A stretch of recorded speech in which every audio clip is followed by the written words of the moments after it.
Welcome to Feminine Power Time. Turn off the chatter and tune in to what matters. This is Christine O'Reilly, your host, and I welcome you into this space where we gather together to reimagine the way we in the world work from the inside out. You are landing here in our 10th season, in which we are diving deep into what we like to call fierce grace. And inside of fierce grace is a whole lot of wisdom around power and presence and personal sustainability. And today is going to be a deep dive into personal sustainability that will support us to wield our power and our presence in rooted ways that are actually going to help us create the world we wish to see and make it through these changing times without just completely decimating our energy, hiding our heads under a pillow in despair, or burning ourselves out. Today's episode, or conversation really, for those of you that have been around for a while, you know that this is not just a podcast, although we use the podcasting format. This is really an invitation into a deeper conversation, into an embodied practice of how do we meet the times we're in by really accessing deep wisdom, timeless wisdom that's been around forever.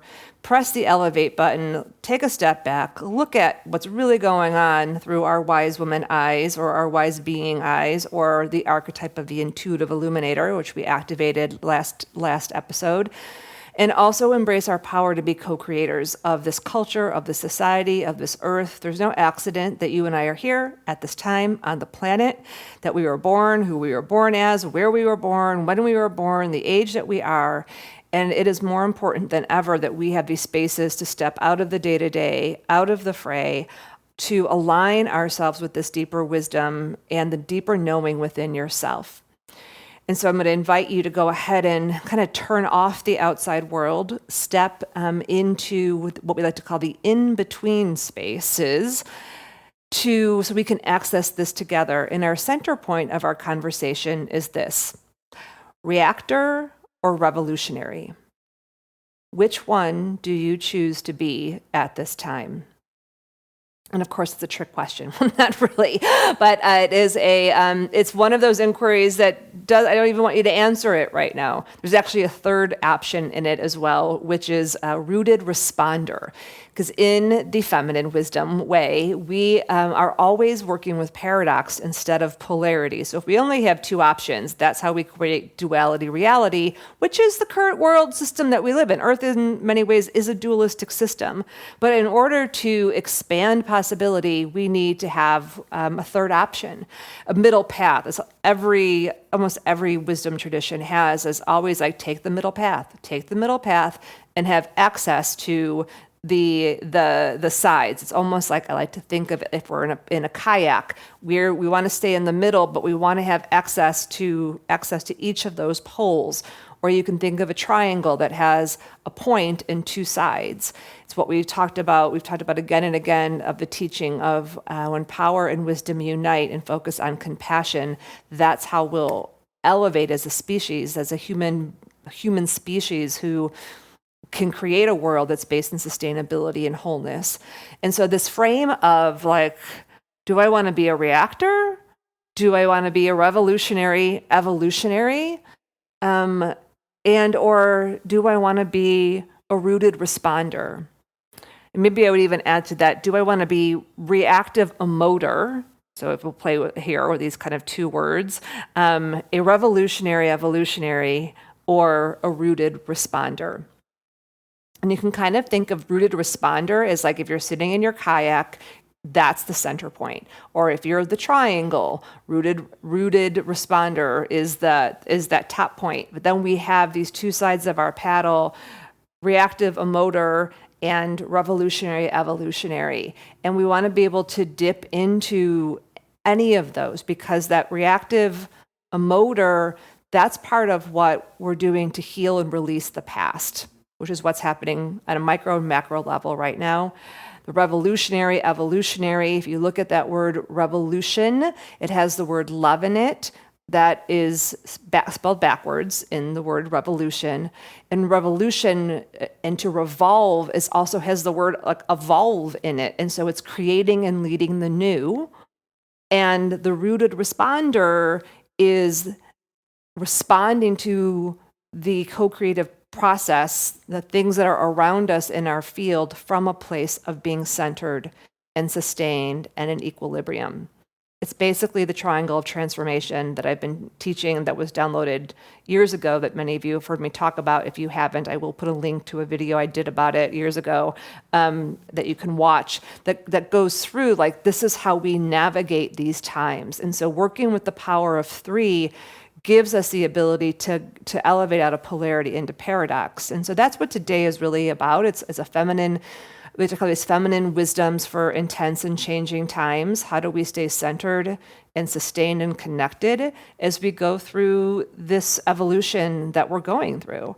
And so I talked a little bit about this last time when we were talking about the intuitive illuminator. So now we've activated 2 archetypes, the creatrix and the intuitive illuminator. And if you haven't tuned into those, you can still totally listen to that. But I'm going to also invite those archetypes to be with us for this conversation and this exploration.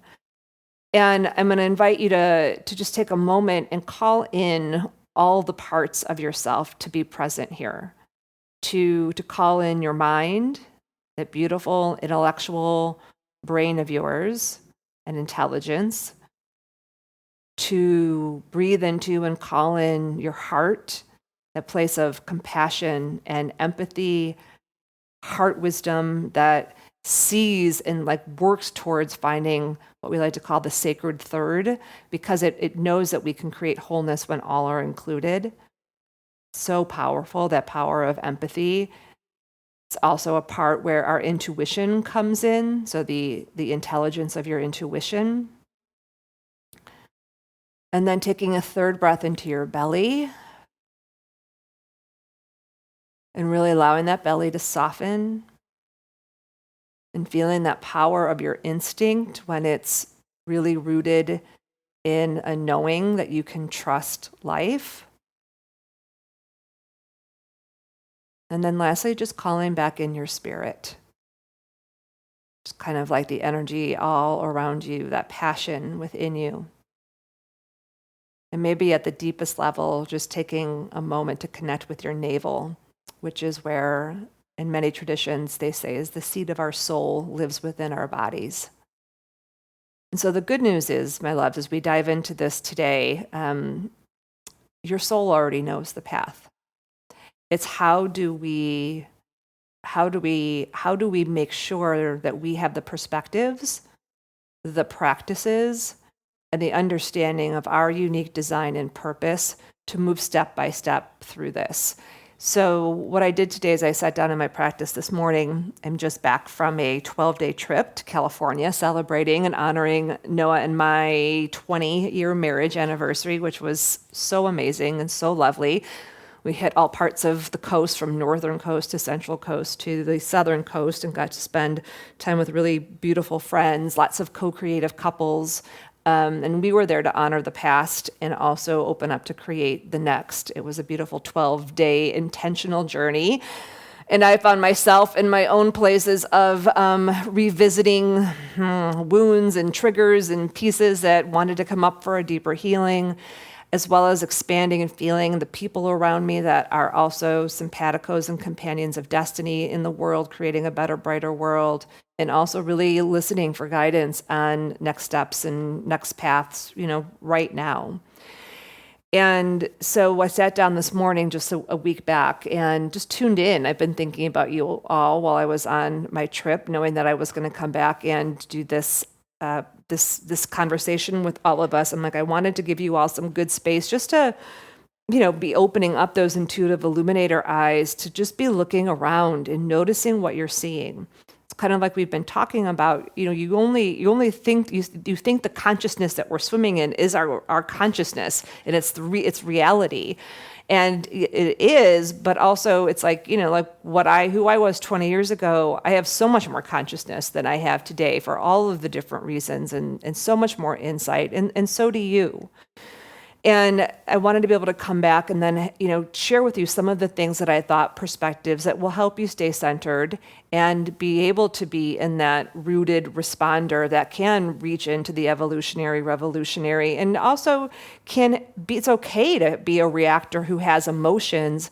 It's just to not let ourselves put that into the field and leak our own projections onto other people. You see a lot of people that are reactive emoters, and I want to just say a couple things about these three pieces, and then what we're going to do is I'm going to share, as we always do, this is the structure for feminine wisdom for intense times. I'll share a couple perspectives to consider. I'll share a couple practices that you can make sure are in your rotation, and then I'll share a couple inquiries that you can chew on around your purpose at this time to make sure that you're aligned with where you're meant to be at a soul and heart design level. How does that sound? Does that sound good? Okay. So just think about reactor for a moment, like the reactive or reactive emoter. Sometimes we just think that that's about emotions that are like external. And so this could be like, I'm frustrated, I'm mad, I'm angry, I'm assertive. And that's like the fire kind of reactive emotion. So nod your head if that's the kind of emotion that you tend to have. I'm nodding my head because I have a lot of that is like my go-to energy. But also reactive emoting can be much more like silent. Some people just be quiet and they withdraw. It can look like being withdrawn. It could be looking as if you're silent. It could be like you're doing things behind the scenes that no one kind of knows that you are, but it's not as expressed, but it is as emotional as the others. Even like disappointment or depression or sadness, like those are also emotional responses. And then there's the emotional responding of like, I'm busy, I'm just going to keep really busy, or I'm going to be a victim and I'm going to swim around in victim consciousness and feel disempowered and there's nothing I can do. And like all of like the world and the intensity that's happening right now and so many of the mechanisms that are out there trying to get your attention and engage your energy are going to create reaction, whether for you that is on the more fire side or it's more on the water side and the silent side. And so I don't want to make any of that wrong. None of it's wrong. You would not be human if you weren't having emotions. It's what do you do with those emotions when they show up?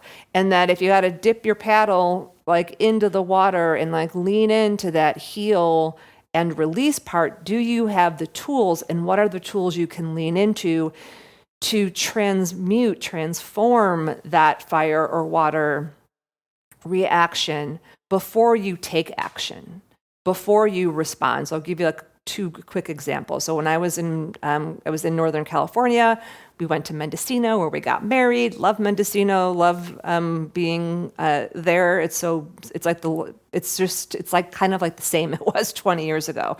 And we walked. So we're having this beautiful experience, hearts wide open, and we walked into the local bookstore. I love bookstores. And I can have various reactions when I go into bookstores because I do have a love crack and a tender spot that is like I walk into a bookstore and I'm so happy all the books are there. And then my inner mean girl, who's a comparison queen, she comes up and she's like, well, why haven't you written these books? And well, you haven't written a new book since 2020, and that book sold less than your other books. And look at all these people. They have these books talking about the things that you want to be talking about, and why aren't you writing the books? And all of a sudden, I could just feel my energy like the water just coming, on to myself, and this self-judgment, coming out. And I had to like walk out of the bookstore and I was like, where'd Christine go? And I'm like standing outside and I'm tapping on my heart and I'm literally using one of the self-love tools that I developed and we teach is around self-acceptance. So one of the 10 branches of self-love is self-acceptance. And to one of the tools we have for self-acceptance is, we call them the 4 A's: appreciation, affection, adoration, and acknowledgement. So when self-acceptance is it's like the root ball of the self-love tree, and it's, to me, it's like it's the deepest branch of self-love, and the one that we have to have a continual practice about. So because it's really that tender space. And so I just tap in my heart and I'm like, okay, appreciation and acknowledgement, and just what are the things I have done? How have my books made a difference? Appreciating me for the ways in which I have given my energy in that way. And I'm basically committing, I'm being a revolutionary evolutionary in that moment is really what's happening. I'm kind of pulling on that world that I wish to see, which is, I imagine a world in which every child is born connected to love, will stay connected to love because they know how to source love from within. This is the mission, and has been the mission of the self-love movement since I founded it in 2008. So in that moment, I'm practicing that. Because it's normal for us to have comparison. It's normal to have self-judgment. And that is some of the internal emotional reactions that maybe people don't see, but they eat us up inside, and they stop us from stepping forward into what's calling us forth at a higher level, or they become projections into the field. Or for me, like what happens with the comparison queen, she makes me feel isolated and like I'm all on my own, versus me being able to look at how many more people, for example, are also in the world being co-creators. And so just sharing that with you right now, and why I'm sharing that with you, is that, what places in yourself might you be having some reactions, emotional reactions that are tied to tender spots and love cracks that are just up for a clearing and a healing. Because one of the pieces and perspectives of wisdom that I wanted to bring forth for us today, so wisdom number 1 is, we are micros of the macro right now. And so that means, while we see the things that are happening at a macro level that are on television, in politics, in our organizations, all the things we feel like we can't control, the teaching is, and will always be, if you bring it back to yourself, and you see one-on-one, inside myself, what's happening that is a out-picturing or an in-picturing of the macro, what's happening in my one-on-one relationships, and what's happening in the systems I'm part of, the communities, the smaller communities. So that could be your family system. That could be your local where you live. It could be your friends system. It could also be the team that you work on, or the smaller group within the organization that you work on. These are the way you're reacting or responding to the organizations that you've either created as a founder or that you're part of.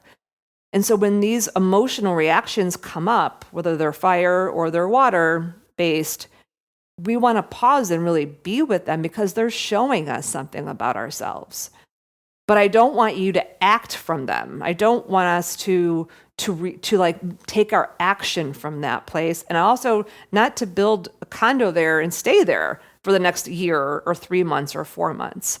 So just pausing for a moment and just noticing, what are some of the emotions that have come up for you around what you're either seeing on the bigger meta, the macro, or maybe you're experiencing in the macro of an organizational system that you work in, or your local community. It's like anything bigger than 15 people. Any network can be considered a macro. And if you can notice, just pick one thing maybe that, has pinched you or triggered you, or where you haven't been able to show up as your best self. Sometimes I'll do 360s for team leaders, and we pull out the strengths, but we also pull out, every strength has a shadow as well. And so the things that are usually you're really good at will also be the things that can get over-indexed and overused and over-relied on and become distortions, especially during times with stress. Because in times of stress, we go back to our lower levels of integration in our personality.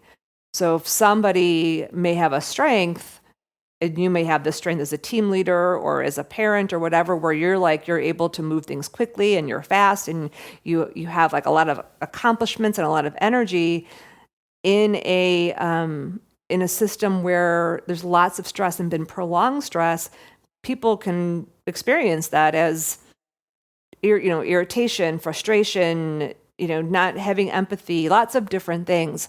And why I'm bringing this up is because this is happening for all of us. Like if you're like, I don't know what you're talking about, Christine, I show up as my best self every day. What are you talking about? Like I don't have any emotions that that could possibly having an impact on people that are unintended. I'd be like, what are you talking about, Willis? Like for those of you that don't know, that's different strokes from the 70s. But like, what? Of course you do. Like that's the world we're living in right now. And this is where our power is, like I do this with Noah. Like every 10 years, we make a new promise to each other, a new promise so that we know what this next cycle of our marriage is about. And so my promise that I made him at the end of this trip was, I promise to be, I promise to be loving and graceful. Oh no, I see. I'm still learning it. I promise to meet you. I promise to meet you with kindness, love, and grace. This is my promise to him for these next 10 years, and they're actually we build on them. So I have one from our original one, our 10-year one, and our 20-year one. So this is my promise. I just made it to him, right? And I make it for him, and we get on the airplane, and what do you think I do? Like I complain to him about something. I'm a little harsh with him. I'm short. I'm surely judgmental because I'm projecting my own self-judgment onto him. But I had made the pledge, right? And that's what's interesting about to respond to something is to pledge something. That's what the root of respond is one of the meanings to it. I couldn't get to the center of my kayak. I couldn't be on the highest point of that triangle in that moment because I was triggered. And so what I'm saying, but then I was like, wow, that's so fascinating. I just made this promise and I'm reacting. What's underneath that? So like I'm holding my hand open to you right now. When this comes up, instead of dismissing it, just even if you're like busy, even if you have like the busy-itis thing where you're busy, and at the end you're just like, bzzz, it's like just start to observe yourself. Start to observe, how am I reacting to these situations, to this pressure, to the craziness that's going on in the world in a way that's actually not serving me or serving others, where I'm not able to show up as my best, most integrated self. And then instead of pushing it aside, defending it, trying to rationalize it away, drop in. And so just do that with me right now. Just choose one place where you know that you're reacting in a way that's not serving, or there's an emotion coming up that's trying to show you something.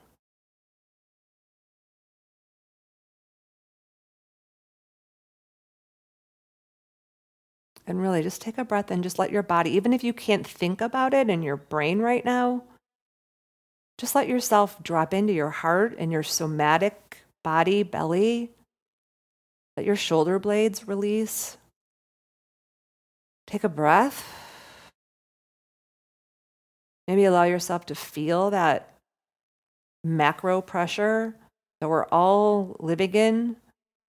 Say it's like the dementors are flying around and we can't see them, but we feel them because we're in this collective water, which is why it's so important as we get to practices to have a rhythm, have rituals that pull you out of the collective water and pull you up like a dragonfly to like get up onto your reed and shake off the goop and see what's actually real. But just allowing yourself to find, like, if you could find one of these parts that then you can then work with. And even if all you're doing right now is feeling yourself like that dragonfly calling out of the water and shaking yourself up off the macro to like come back to yourself, like that's enough. So the practice here with this reactor is to get this reaction piece when it comes up, is to slow down, take a breath and take a beat and go deeper and see what's underneath it, and then ask myself, what do I need? We are experiencing the macro on the micro, and as you start to see it, it becomes so powerful. So also watching it in your one-on-one relationships and your teams, and then you can say, and where's my power at? Where do I have the power? So just even sensing into this, maybe in a place, in a team or a one-on-one situation or a family system, where do you have the power to do something different that creates the frequency and the reality you want to be in. So like with Noah, I want to be loving and kind and graceful. We were playing with the word gentle as one of my parts of the promise, and we're like, yeah, that's just not going to happen. I can't keep that promise. Gentle is hard for me. So I wanted to make a promise and a pledge to be able to respond as a way that I would actually be able to do. And so just, thinking of a place as maybe it's a one-on-one relationship. Maybe it's someone you don't even talk to, but you have some resentment around. Maybe it's an area you're still blaming, or you have a victim mentality around, or it's working with a team right now who they just have this team ethos that we have to keep working, like excelling to A+ and creating work for ourselves so that we show our value to the organization. And so all of this self-worth is coming, their lack of their self-worth is being tied, and their safety is being tied with how much they work and how they can always meet an A+. And the deeper part of it is they're afraid they're going to lose their jobs. It's a total rational fear, but to actually be able to see that and the lack of empowerment in that, and then decide what we want to do with it. And so as a team, they're working on shifting that. Okay. So we're going to take a breath, or we're going to go over to the evolutionary revolutionary. So we're going to go over to that right-hand side of the paddle. So you're back in your boat over here. And so revolutionary, evolutionary, I'm going to share wisdom number 2 here that I think will help us all. But I want to just say a little bit about what it means to be a revolutionary, evolutionary. So again, the word revolution, look at it, write it down, close your eyes and think about it. It has the word love in it, spelled backwards, Love. And so in the root of the word revolution, oftentimes we think of it as the kind of common way we think of it is to overcome some people that are in power. And it has to be angry and it has to be violent. And that definition is kind of comes from the 1600s. In France and England, when they had to basically expel the Stuart dynasty and really fight for sovereignty. And it can be very violent. It absolutely can be, but it doesn't have to be. But it does need to be fierce. Fierce grace is what we're after here. So here's the actual definition of revolution, where it comes from. Revolution, actually, before that, comes from the late 14th century. And it originally means celestial bodies, one rotation around the earth. So it's cyclical. The etymology is the act or fact of moving in a circular course. So revolution means course, or revolution of a celestial body, a turning of, a revolving of the celestial bodies. So, and can also transform, can also mean a great change in affairs. So if we pull out for a moment about what that means, a revolution is a cycle, and I'll come back around to evolutionary here in a moment, is that we are in and this is the wisdom thing perspective to think about, we are in a great time of change. We've talked about this. This is not about Christina Rilo just knowing this, but I'm going to give you a couple parts to refresh everyone's memory. Sometimes it's called the Great Turning, and it's been prophesized in multiple different wisdom traditions, from the condor and the eagle to different, even evangelical ones, to there's lots of different stories about this great shift that's happening, that we get to this time as humanity, when humanity is either going to kind of destroy itself and or we're going to be birthed into what is sometimes called the new human. If we pull back and look at what's called deep time, so again, think of revolution as about cycles, and oftentimes as humans, we just think of cycles like our life cycle, which in many wisdom traditions, they'll say, we're here for a blip. This is a blip in a long arc of time. But we don't learn about time in our normal education of like what real, like these bigger time cycles actually are. You have to go to mystery school to learn about those. Becoming more and more prevalent, but they're the wisdom traditions that have held this wisdom forever.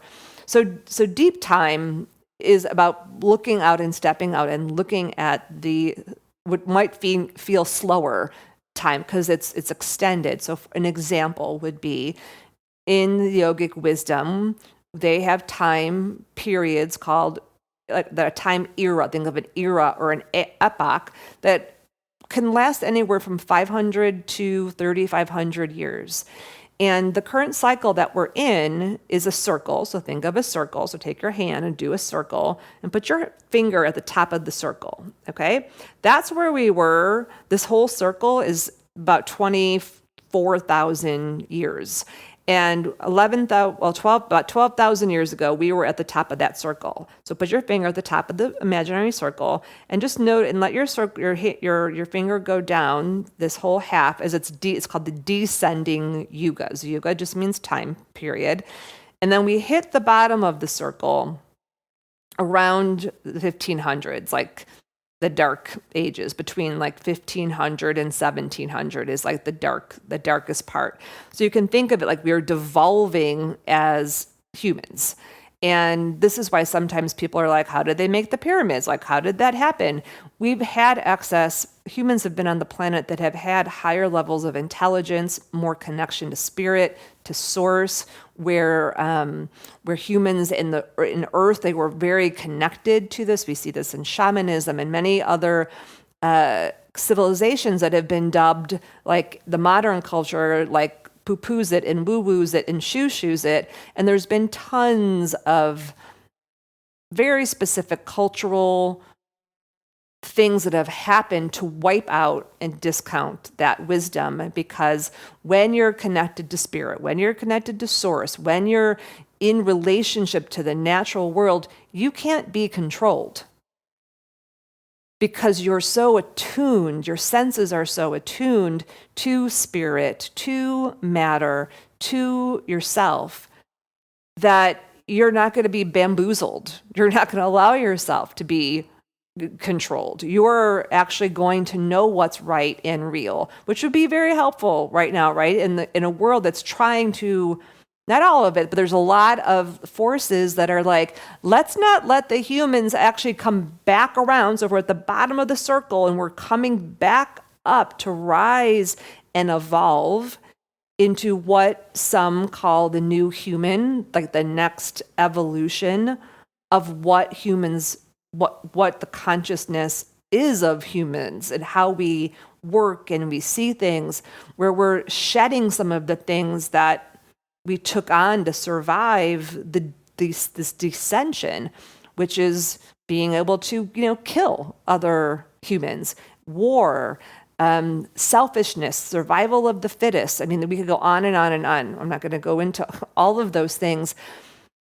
But there's a way that we're evolving. That's the evolution part. We're evolving. We have the chance to evolve. Like, what if it was our nature, which it is, to be compassionate, to actually have what's called enlightened self-interest, where the me and the we is served, versus what we are seeing right now is a lot of only self-interest.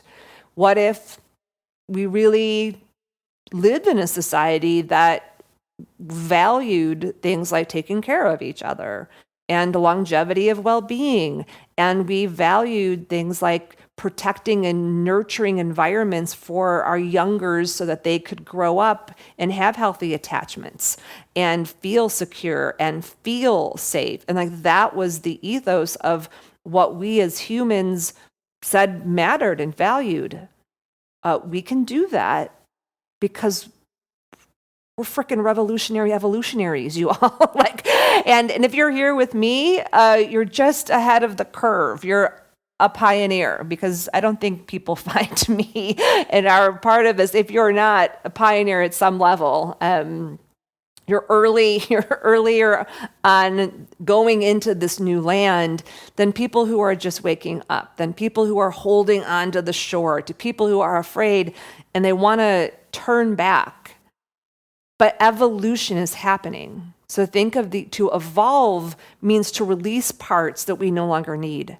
It means to adapt ourselves.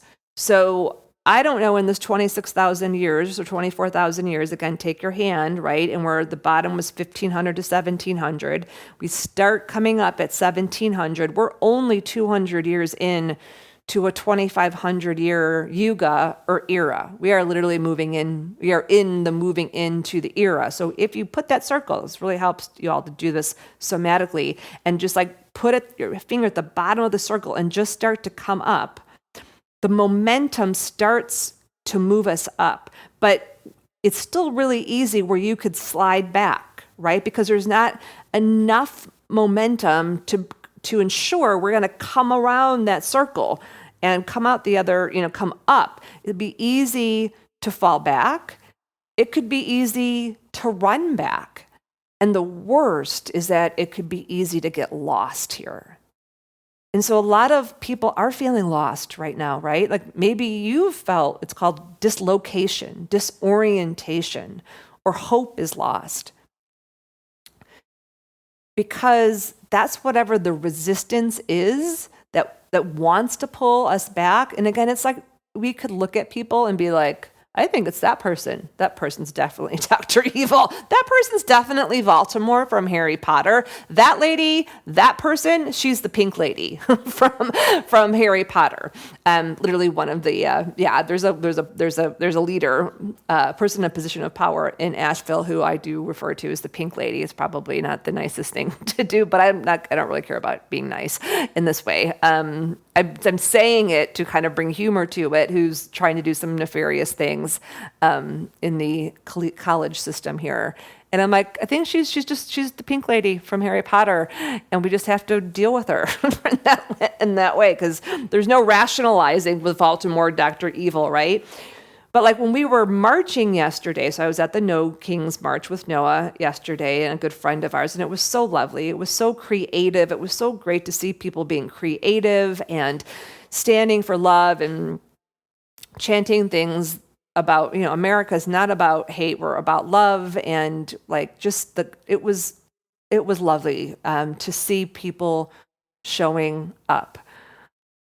Is that this is actually what's happening. So wisdom number 3 is that in order for us to have the energy to come up around, to get out of like the dumpers where we call it like hit the shit between 1500 and 1700, where you've hit bottom, and we're coming up, and we're not that, just think about it. I mean, women didn't get the right to vote around the world until I think it's like the 1940s or 50s was the last country.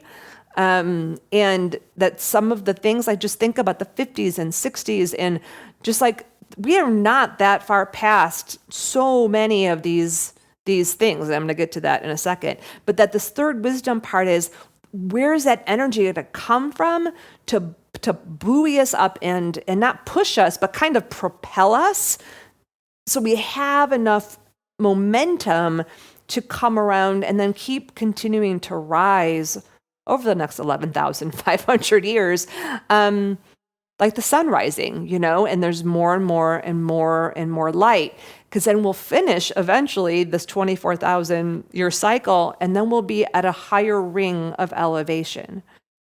So that's where deep time helps us. But where does that energy come from? Well, that comes from us. This is the third wisdom perspective. It comes from the human heart. It comes from the human heart, and our intention and our choice and our power, where wisdom and power come together, focused on love. That's the power. And so if you take a step back and you look at what's happening right now, and think about this in your own life, where maybe you've had places where you've hit the bottom, and it's like catalyzed your ass into like, I just got knocked down. I just got hit by a Mack truck. This just took the wind out of my sails. Like a fall from grace, like whatever that might have been, something that just ripped, you up, broke your heart. It's part of the human experience is what do we do when we hit those places? And some people choose to stay there.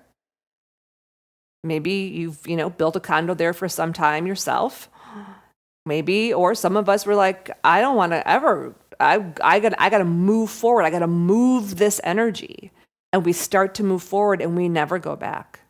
And some people run back and they do it again. They marry marry a different person, same energy. They go back to the same kind of job, recreate the same patterns. And again, no judgment on anyone here. Like we've all done different variations of this. I was in a 15-year relationship before knowing Noah for 14 years and 6 months too long.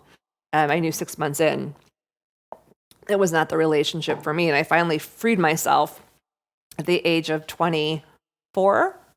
And then 2 years later, went back and had to have a Mack truck situation hit me to really wake up and be like, I'm never going back. I'm never going back. I'm never going back. And I remember that I felt like I was a very empowered woman.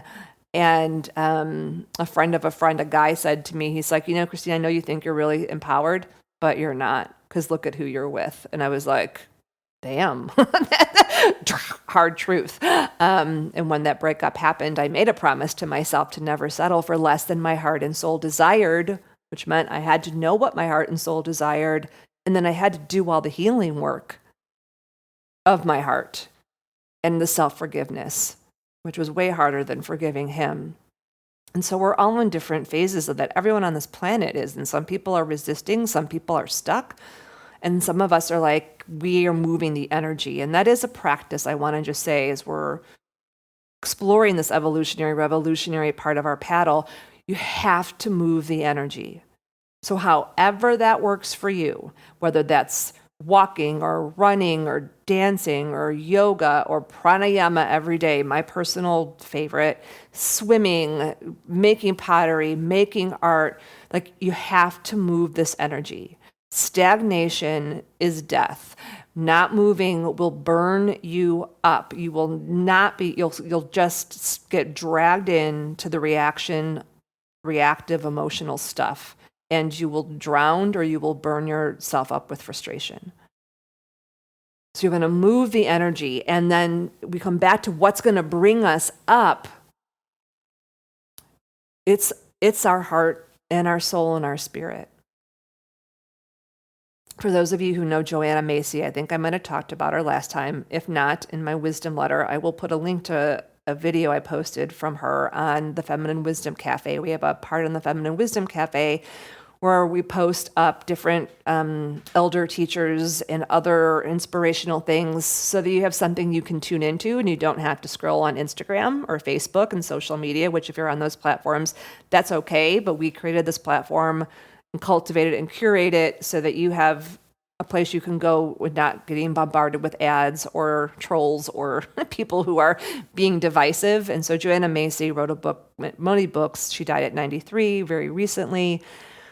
And she was a Buddhist teacher, a social activist, beloved around the world. And she was given a prophecy called the Shambhala warrior from a Tibetan teacher. And the Shambhala warrior in the Buddhist tradition is also known as the Bodhisattva. And this video that I put up tells the story of the Bodhisattva and the spiritual warrior and her time or his time, our time awakening, that we would come to this place of the great turning where it just looks like all is lost. And when I found that video after about, I guess it was earlier this year or last year, I just tuned deeply into my own kind of direct connection with, I would call it with source, with the divine. And said, you got to give me something. you gotta like, what do we do about this? What's the way through? I think was my question to the divine. And sometimes I get these very short answers. And this time, the response was, the human heart must awaken. It's the only way through this portal of duality reality, of this polarization that we're seeing happening. So when you see the outpicturing of the income disparity that's happening, the tax breaks that are given to people that have so much and the people who have so little, the power imbalances. This is all part of the divisiveness that has to happen to break us out of this duality reality. But we're going to go through it anyway. But how we go through it, is it going to be through just that power without the wisdom and the compassion? And you can't wait for someone to come and save us. We can't wait for the external world. We have to look at ourselves and say, how is my heart not awakened? Where am I holding back? Where am I still operating from a love crack? Where am I projecting? And I don't mean go out into the world and be, hoo-hoo, Susie Saver, and oh, I'm going to go out and save everybody, and oh, like I'm just going to be smiley, happy, nice girl, or I'm going to dive into the depths of my soul and never come out because I'm going to live in my wound. I'm saying, embracing that the heart is the most powerful thing that we have. And just to keep coming back into the practice of, awakening my heart, opening my heart, show me where the healing is needed and show me what wants to come through this beautiful heart of mine. I say yes to being a warrior for love. That was the shirt I wore yesterday. I have a great shirt it says, Love Army, #Love Harmony on it. And I went to an event in 2016 with Van Jones and India Ari, and they had those shirts. I'm like, I'm part of that army, sign me up. So I didn't bring a sign. That I was the sign. And there's many of us, y'all, but that's what has to happen. The human heart has to awaken. So think of it this way, right? So like going back to the 24,000 years of the cycle, and we have our own cycle of evolution, and we hit these shit points, right? These like parts that are like, we hit the depth and we hit the bottom, and then we come up. It's through love. It's through intention. It's through choice. Like empowerment is a form of love. In my book, it's self-empowerment is one of the 10 branches of self-love. And so sometimes in order for our hearts to awaken, now I just want you just to consider this because this is my point of view. You could be like, Christine, I think you're full of banana pants, or like, thumbs up, Christine, I'm going to chew on that and let me get back to you. We have to have something to resist against. We have to have something to catalyze against. I don't know why we are so like dense as humans where it takes us like something to whack us upside the head, or have something that like really riles up the anger and activates what we call in wisdom-led leadership, #not on my watch. But that's what's happening, right? It's like things have to get to a certain degree of like, what are you talking about? Like that is not okay with me, for people to stand up and open their hearts, and not just like in the loving, hugging kind of way, but in the true power of compassion. And it's fierce. And it's full of grace. It's loving. And it's kind. But kindness doesn't mean nice. Kindness sometimes is delivering the hard truth. It's loving truth is really what kindness is. Just like my promise to Noah. Doesn't mean I'm just going to walk around all the time and be like, love you, you're amazing. There's nothing like that's bugging me about you. But it's like, can I deliver that with kindness, love, grace, and rooted fierceness? So that's the wisdom piece of like, oh, the human heart has to awaken. And I don't know why. We don't know why the human heart needs something, but it's like it needs just such craziness, such like they're pulling people off the streets and just taking them away. Like, not on my watch. Like, not on my watch are we going to recreate so many of the genocides that have happened on this planet. There's many genocides that have happened. There are many cultures that have authoritarians, and horrific things are happening. Are we going to let that happen on this planet? Are we going to let that take over this planet? And that's the part of our human heart's awakening. And then pulling it back to like number 2, where I say in the macro and the micro, and where do we have the power in deep time? What is my part? What is my part? And that's one of the inquiries I'm going to give us and come back again and ask you to write that down is, what is my part now? And what is my part as we go into this next cycle of the next, you could either pick between now and 2027 or now. And we're playing a 20-year, I feel like we're playing a 20-year game right now. We got to expand time and say, if we're in the beginning of this era or epoch, what am I saying yes to? What is my part for the next 20 years? Where am I going to stand? Who am I going to stand as locally, in my work in the world, and and both of those things in your own presence. And what is my part to play? So yesterday, my part to play was I can be a presence. I want to be part of this energy that's saying this doesn't work for us, or no, right? In a way that had a lightness to it and a depth to it. That's evolutionary revolutionary. Evolutionary revolutionary is looking at something and saying, you know what, I don't like how this is happening, so I'm going to give my energy to the people and with the people who are actually helping facilitate creating what I do want to see. So whether that's joining something like going to the rally like I went to, or as simple as like I use a company called Compost Now, and I just learned that Ridwell, which is another company that does amazing things that help us refabricate things, and so they don't just end up in a landfill and poison this earth. Just finally got to North Carolina, to Asheville. Yay, so exciting. I've been waiting for that. I give my energy to that. I give energy to the ACLU. I give, there's ways, I give money to things that I believe in. I give energy to those things.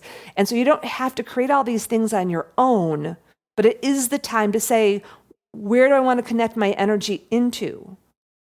And then making sure you have community that you can, and this will be the fourth, maybe last wisdom piece.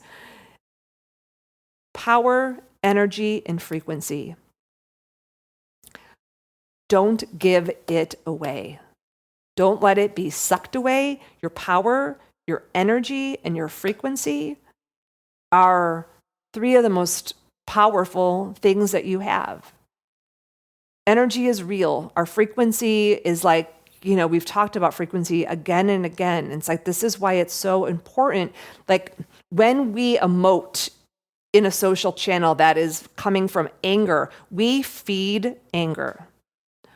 When we use our power in ways that are adding to things that are destructive, we put energy, we give it energy.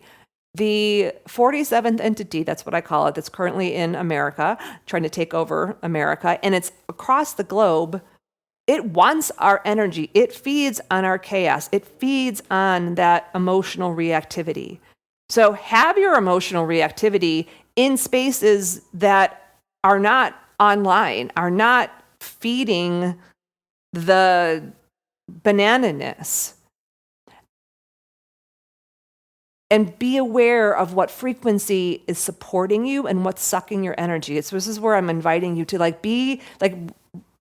elevate your level of, what do I want to use the word? It's like,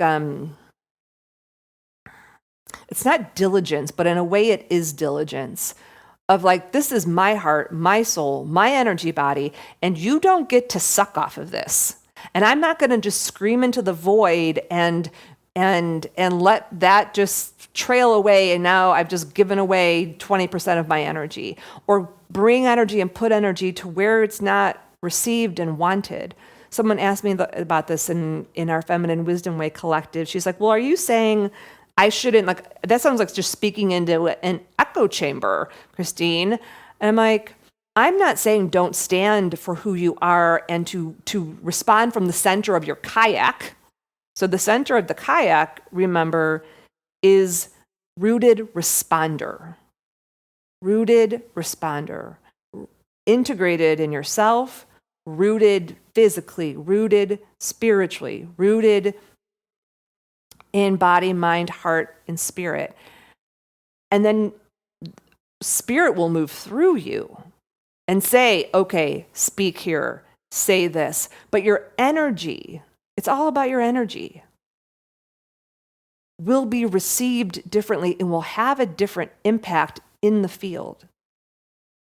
So whether your field is your own field and your own self-talk, or your individual interactions with somebody, or your team, or your community, there is a call to a stronger level of responsibility for our frequency. As an evolutionary revolutionary, as a pioneer, as a conscious being, there's that, I don't really like this saying, but it's relevant. For whom much is given, much is expected. So like when I'm working, for example, with a leader who's moved from maybe a director to a VP to a SVP, I'll say to them, you're as you elevate in your leadership and position, the band of frequency that you have that you can show up in gets narrower and narrower. Your area of margin and your area of emoting to elevate outside of like our conversations or like places where that's elevate gets smaller. And so as your consciousness rises and you choose, like, I actually want to be a frequency of harmony and love and elevation, it doesn't mean you're just walking around with a little smiley face and you don't say anything that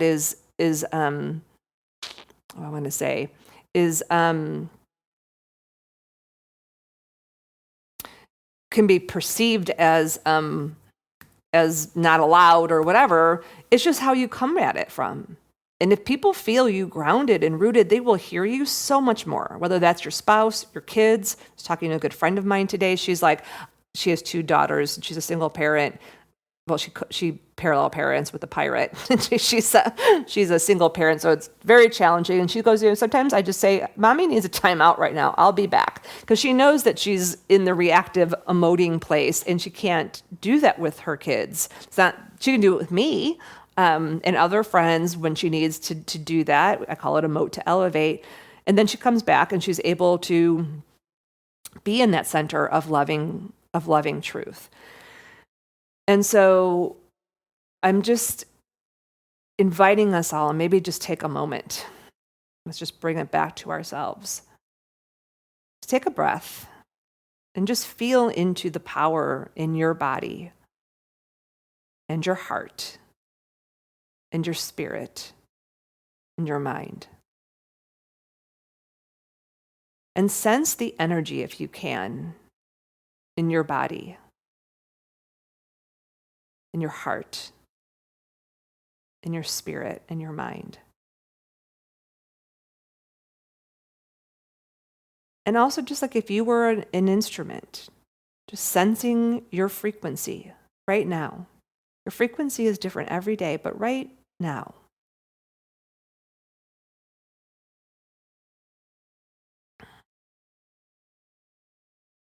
And you can even ask for a word. This is a practice I do. I check in every morning. What's the frequency of my mind, my body, my heart, and my spirit? It's my life force level for the day. And what do I need to receive? A very simple practice. And just checking yourself before you respond. And then it might be 30 seconds. It might be 3 days. It might be 3 hours. It's okay. And when you're not able to do that and you actually respond from the reactive place, you know you're actually not being a evolutionary in that moment, find the compassion and drop in and ask yourself, what was going on inside of me where I felt like I had to react, where I wasn't able to give my space to take a breath and take a beat and come back to my center. And you'll find some good juice in there. When I was in California, we were at dinner one night, and I did not show up as a evolutionary, or a rooted responder. And someone asked me a question about a person that I used to be in a business relationship with. And I said one thing, which was, it was a little to the left, but it was mostly like I was centered with a twinge.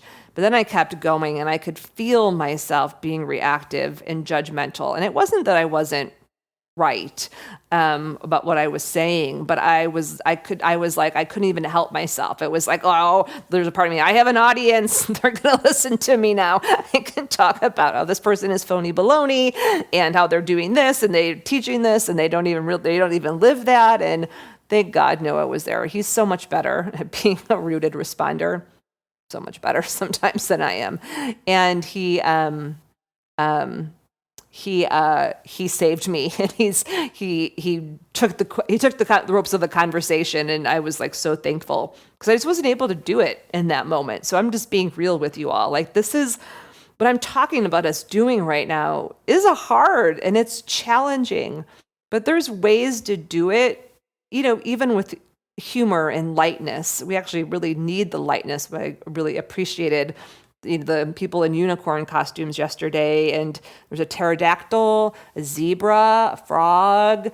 There was many. I saw lobsters on television. And the humor and the creativity, we can be fierce and stand for what we believe in, because that's what it's going to take. Like, we do have to fight for something. It can't just be anti something. We need to resist. But if we don't bring that revolutionary, what are we actually creating? Then we just get stuck in the fighting energy. And that doesn't take us forward. So why I keep coming back to this, we're healing and releasing the past, harmonizing and stabilizing in the now, and creating and leading the new. I think maybe that is the last one. I do want to actually say this last part because I think it's important. When we look at this macro part and some of the things that we're doing, and we're going through this great turning, this is the wisdom teaching. We have to look at and be honest about the shadow shit that is inside of our culture to be able to move forward. We cannot just push it under the rug. Racism is real. Gender inequality is real. Discrimination is real. Domination is real. There are shadowy sex things that are very real. There's shadow.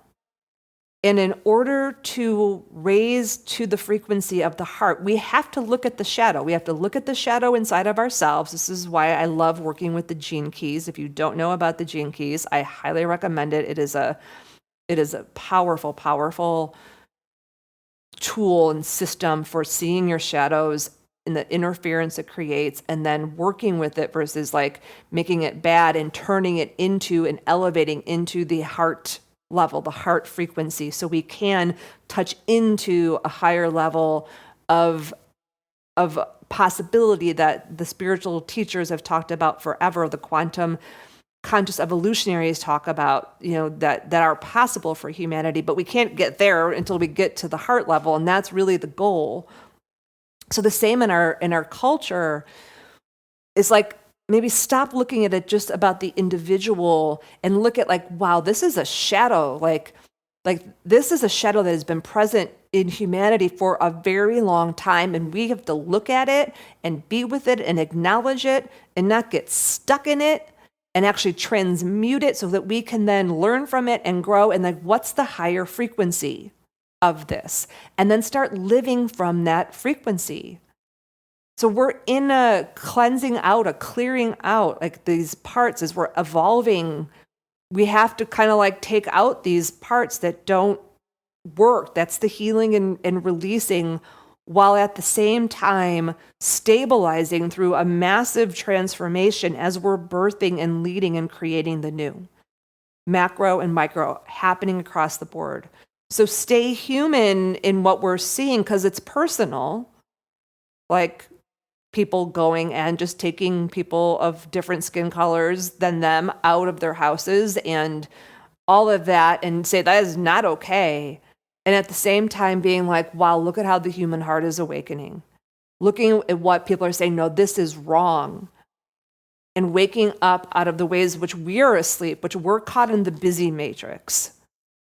And then that opens up the compassion that starts to create the higher level of frequency that creates a new value system that is more in line with wisdom and power and compassion centered on wholeness and sustainability, where the whole is actually supported and sustained. And then what will happen is it will reject out the things that are not that. Okay. Oh my gosh. Oh, so in ending, my friends, a couple things. Just I want to give you a little necklace to leave. Some things to make sure you're weaving into your practice. Rhythm, daily, weekly, monthly, yearly. You've heard me talk about it forever, but rhythm, ritual. This is why I like the new moons and the power pauses. Like there's nothing, or just even making a earth altar outside, or clearing out your pots, or planting, like watering your plants, like making rituals that just connect you to earth and to yourself. Radiance, making sure you're taking care of your light and your radiance. Those are just little ones. Rhythm, ritual, radiance, right relationship. If things aren't in right relationship, you don't have to fix the other person. Just really, I love these R's so much.